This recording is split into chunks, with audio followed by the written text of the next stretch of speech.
Olá, eu sou o professor José Luiz Quadros de Magalhães, sou professor de Direito Constitucional, Teoria do Estado, da PUC Minas e da UFMG. É uma satisfação estar com vocês aqui e para trabalhar um tema que é um tema importantíssimo, né, principalmente nesse momento de grandes transformações, de profundas transformações no mundo contemporâneo. Nós vamos conversar nesse módulo sobre o Estado plurinacional, o novo constitucionalismo democrático na América Latina, e que são novas teorias, uma nova configuração para a teoria da Constituição, para a teoria do Estado e mesmo para a teoria do direito, e que dialogam diretamente com as novas teorias decoloniais também. Então, nesse módulo, a gente vai estar falando bastante sobre o novo constitucionalismo, os fundamentos, então vamos entrar um pouco sobre teoria do Estado, teoria da Constituição e quais são as alternativas que se apresentam para o direito a partir desse momento de extrema radicalidade. E eu começo sempre as minhas falas, aulas ou palestras, conferências, chamando a atenção para o momento que nós vivemos hoje, que é um momento, como eu disse, de uma extrema velocidade e radicalidade. É muito importante a gente entender o contexto do mundo contemporâneo e, a partir daí, começarmos justamente a discutir quais são as alternativas que se colocam. E quando a gente fala do Estado plurinacional, novo constitucionalismo, nós falamos justamente com uma possibilidade, como uma alternativa à atual crise do sistema mundo colonial moderno. Então a gente vai começar falando, depois de fazer uma breve contextualização desse momento que vivemos, nós vamos começar falando sobre a modernidade, o conceito de modernidade. Por que isso? Na modernidade, a gente utiliza uma data simbólica como referência para o início da construção do direito moderno e do Estado moderno, ou seja, desse sistema mundo moderno que a gente vive hoje, e a data referência é a de 1492. Ali eu vou explicar mais adiante um pouquinho por que a escolha dessa data. A gente tem ali 3 eventos, 3 acontecimentos muito importantes que ajudam a gente a entender o sistema mundo moderno. E então, uma vez entendendo a modernidade, a formação do Estado moderno, os fundamentos dessa racionalidade moderna, a gente vai entrar então nas alternativas. Então vamos começar a discutir quais são os fundamentos do Estado plurinacional, do novo constitucionalismo democrático latino-americano, fundamentos esses que desafiam e que, de alguma maneira, rompem com essa estrutura moderna de pensar. Então, isso reforça também uma ideia que muitos teóricos, filósofos contemporâneos vêm falando, com os quais eu concordo, que nós estamos vivendo um momento que é um fim de uma era. Qual que teria sido o último fim de era? O último fim de era foi para o Ocidente a passagem do feudalismo, feudalismo que começa a sua construção lenta e gradual logo ali após a queda do Império Romano do Ocidente, e em 1000 anos começa essa construção desse sistema feudal que entra em crise ali pelo século XIV, século XV. E ali é nesse momento da crise do feudalismo que começa então uma construção histórica desse sistema mundo moderno, que é o primeiro sistema mundo moderno, é o primeiro sistema mundo. Ou seja, o que você tinha antes eram impérios que eram impérios regionais, impérios até com uma grande dimensão territorial.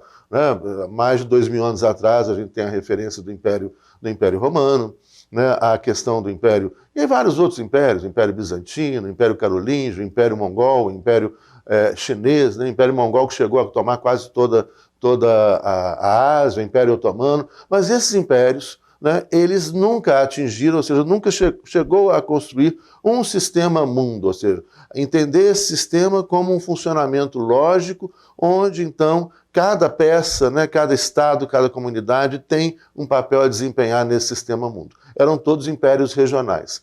E o primeiro sistema mundo vai ser justamente o sistema mundo moderno.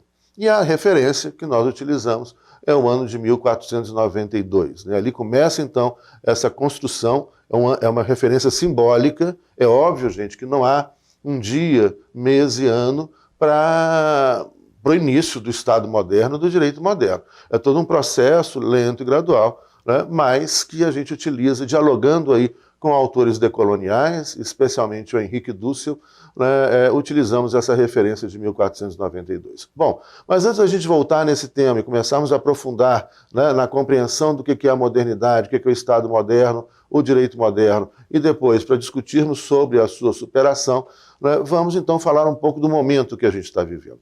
E aí eu queria chamar a atenção para 3 aspectos importantes. Em primeiro lugar, todo e qualquer estudo, toda e qualquer consideração, reflexão que a gente fizer sobre o mundo contemporâneo é fundamental nós levarmos em consideração, né, a atual crise ambiental.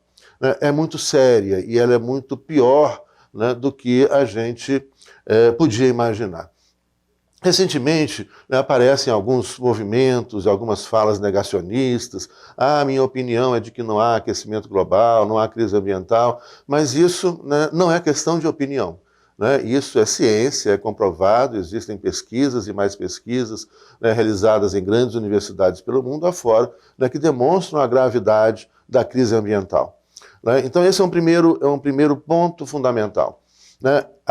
Esse sistema mundo moderno, né, fundamentado, entre outras coisas, na ideia de crescimento constante, né, a ideia de desenvolvimento como sendo essa ideia quantitativa, né, de ter cada vez mais produtos, mais recursos, mais exploração do meio ambiente, etc. Isso não tem a menor condição de continuar.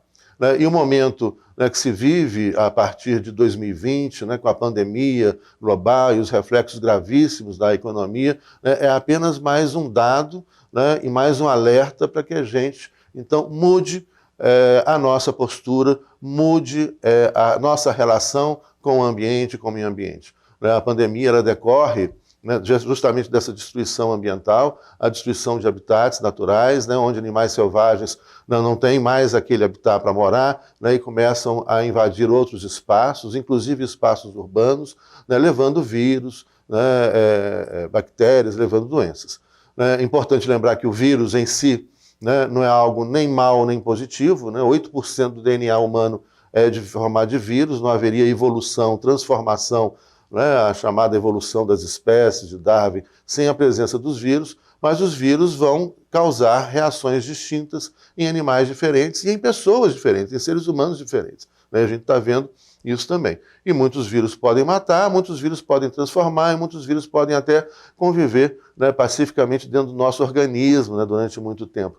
Mas o fato é que a gente está liberando cada vez mais, né, no ambiente em geral e justamente no sistema mundo, onde está todo mundo se comunicando, viajando, né, pelo mundo afora, né, a globalização, né, esses vírus então percorrem o planeta com muita facilidade, porque eles saíram daquele habitat que está sendo destruído.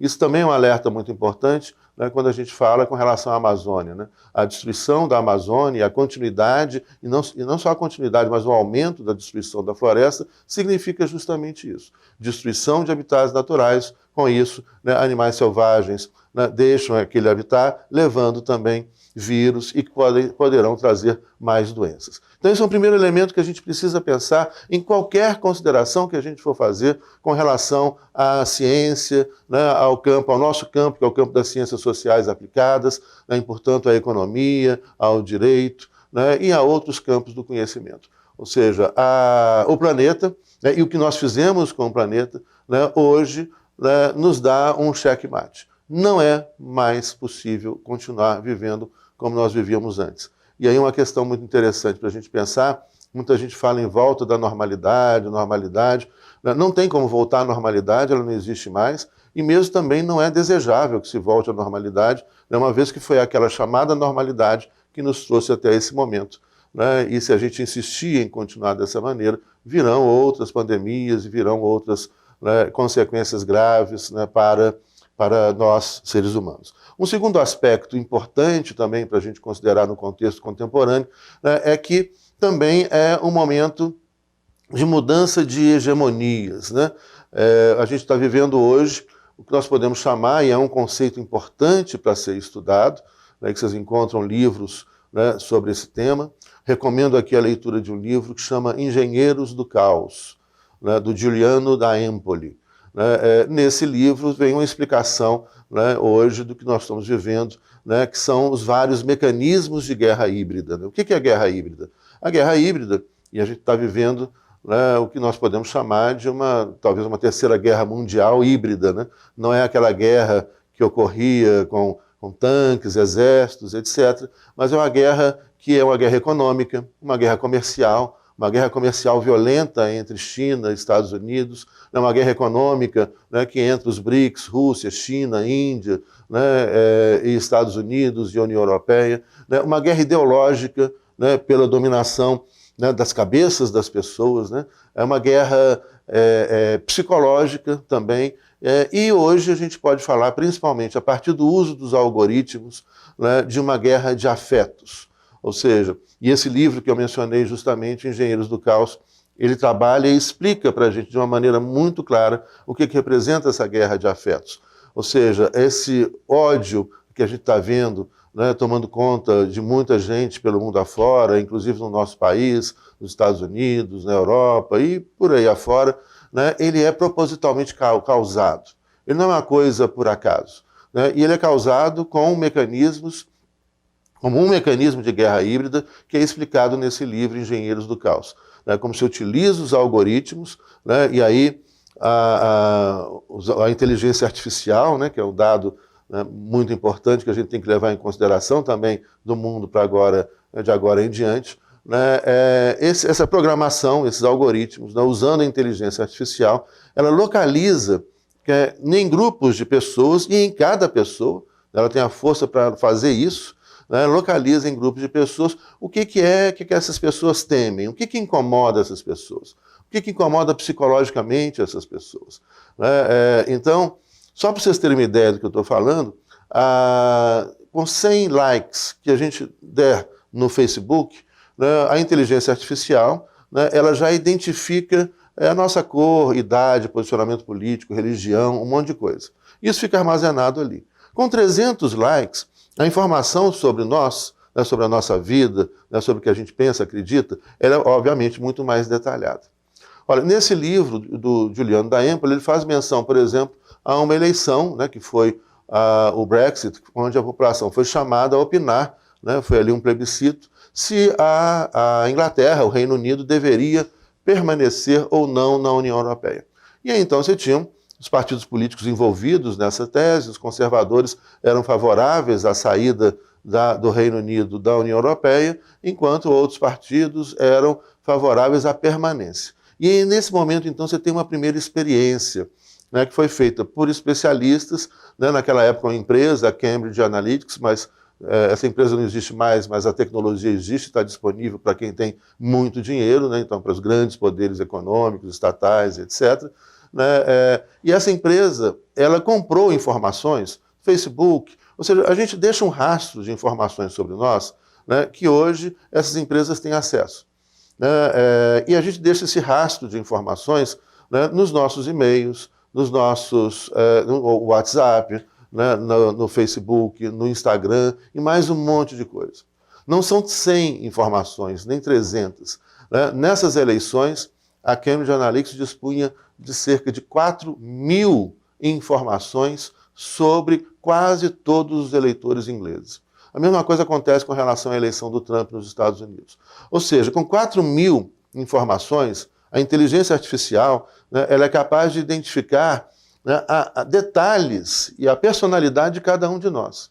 E ela é capaz de identificar, então, como que é possível nos atingir. O que nos incomoda?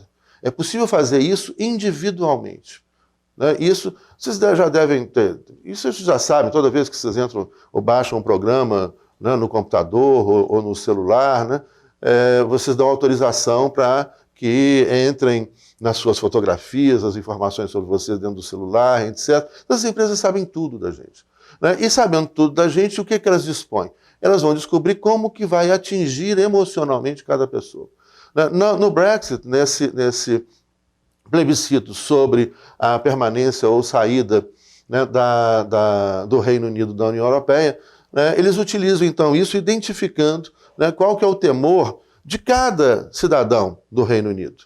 Né, e aí vai dividindo isso em grupos. E vai chegar e falar, olha, esse grupo aqui não vai votar com a gente. Esse aqui não adianta mexer. Esse outro grupo aqui já está com a gente. E esse grande grupo que ainda não definiu. Então, como é que a gente vai influenciar o voto dessas pessoas? Como é que a gente vai influenciar o comportamento dessas pessoas? Gerando medo. Né? O medo é muito eficiente. E a partir do medo é que vem o ódio. Então, a própria inteligência artificial, isso nós estamos falando no campo, né? Você tem ali analistas de dados, né? Pessoas, né? Físicos de dados, física quântica, né? Especialistas em ciências psi, né? A psicologia, a psicanálise, etc., que vão começar a analisar esses dados e vão dividir, então, em grupos de pessoas. E aí o computador, então, começa a criar notícias falsas, né? Começam a criar um mundo artificial para atingir cada grupo de pessoas, gerando medo, incentivando o medo. Isso é feito diariamente. Você imagina que uma inteligência artificial, o computador, ele cria textos de notícias, né? Notícias falsas, para incomodar aquelas pessoas, né? Em questão de segundos. Então eles soltam fake news, né? Diariamente alimentando isso, né? E aí então desse medo alimentado, eles começam a criar um inimigo artificial, né? No qual eles jogam esse medo, né? E está aí construído o cenário de divisão, o cenário de ódio, né? E as pessoas, quando estão odiando, as pessoas não estão no seu estado normal, é como se elas estivessem drogadas, elas não conseguem raciocinar direito, né? E aí, então a resposta é sempre uma resposta violenta, né? Talvez vocês já devem ter percebido isso, muitas vezes a gente tenta argumentar com uma pessoa, outra pessoa, e essa pessoa nos responde de forma agressiva, ou xingando, né? Ou até com violência física. Isso é gerado, né? E mais um dado interessante para a gente pensar com relação à inteligência artificial é que essa inteligência artificial, tem um filósofo sueco chamado Bostrom, né? Tem um livro dele que chama A Superinteligência, onde ele fala hoje como que a inteligência artificial ela já é capaz de executar determinadas tarefas pontuais muito mais rápido e melhor do que o ser humano. Então, por exemplo, isso já é usado em escritórios de advocacia, para fazer petições, recursos, isso é usado para fazer diagnósticos médicos, né? Isso é feito até, você tem hoje robôs que fazem cirurgias com muito mais precisão, com muito mais rapidez, né? Do que nós, seres humanos. E ele fala que a gente está muito perto, nesse livro, A Superinteligência, de Bostrom, ele fala que nós estamos muito perto de chegarmos a uma inteligência que tenha a noção da sua própria existência. Ou seja, que ela tenha consciência da sua própria existência. Isso, em outras palavras, é que nós, seres humanos, estamos criando uma outra espécie de vida, né? E isso, segundo ele, pode acontecer amanhã, mas no máximo vai acontecer até o ano 2070. E então isso só aumenta as preocupações com relação, por exemplo, ao campo do emprego. E cada governo, né, pelo mundo afora, reage a essas tecnologias, a inteligência artificial, de forma diferente, né? Tem uns que reagem de forma muito negativa e outros de forma muito positiva. É importante a gente lembrar que o problema não é a tecnologia em si, mas o problema é como a gente usa essa tecnologia. Então, por exemplo, na Finlândia, recentemente, a opção, né, do parlamento finlandês e do governo finlandês foi fazer com que essa tecnologia libertasse os finlandeses de um monte de trabalhos indesejáveis, cansativos, etc., deixando a máquina fazer, mas sem tirar o emprego dessas pessoas, reduzindo a jornada de trabalho e até aumentando os salários. Por exemplo, na Finlândia, a jornada de trabalho, né, ela é hoje de 4 dias por semana, né, de 6 horas por dia. Então, a semana de trabalho hoje, o finlandês é de 24 horas. Qual foi a opção daquele governo? Olha, vamos melhorar a vida dessas pessoas, né? Para isso a gente vai ter que dividir, né, as funções, os trabalhos, garantindo uma renda mínima, né? Finlândia, Alemanha, Itália, hoje tem uma renda mínima de 500 euros por pessoa, ou 2.000 euros por família, o que significa que mesmo que a pessoa não consiga emprego, né, menos de 500 euros, individualmente, ela não vai deixar de ganhar, ela vai ganhar, né, para que ela possa comer, sobreviver, óbvio, e principalmente numa sociedade onde o emprego, né, está desaparecendo, né? Hoje, por exemplo, eu aqui como professor, né, falando para muitas pessoas, né, hoje é possível você dar aula para quantas pessoas você quiser, né? Em vez de ter 30 alunos em sala de aula, 40 alunos em sala de aula, pode ter 1.000, 10.000, 50.000 alunos. Então, um professor toma um emprego de 40, 50, 100 professores. Isso é uma realidade, né? Mas, como eu disse, tudo depende de como a gente usa essa tecnologia. Outros países, por sua vez, né, estão incentivando ainda mais competição, gerando muito desemprego, aumentando a jornada de trabalho, que é um contrassenso, diminuindo os salários, né, e com isso, né, levando as pessoas ao desespero. Enfim, né, esse é um outro elemento muito importante que a gente precisa levar em consideração em todas as análises que nós fizermos, né, de agora em diante. né, com o que nós vamos fazer com a tecnologia disponível, né, com a inteligência artificial, uma vez que esses estudos avançam diariamente. Né? A mudança que ocorre, ela é brutal. E aqui só um dado para vocês imaginarem, né, e entenderem, né, assim, com números, né, o que eu estou falando. Né, o crescimento, nesse livro do Bostrom, ele traz um gráfico que mostra, por exemplo, os 10.000 últimos anos, né, então até 8.000 a.C., como é que era o crescimento econômico. Né, e ele pega ali, o gráfico é fácil de entender, não precisa nem desenhar, mas eu vou fazer um breve desenho aqui para vocês.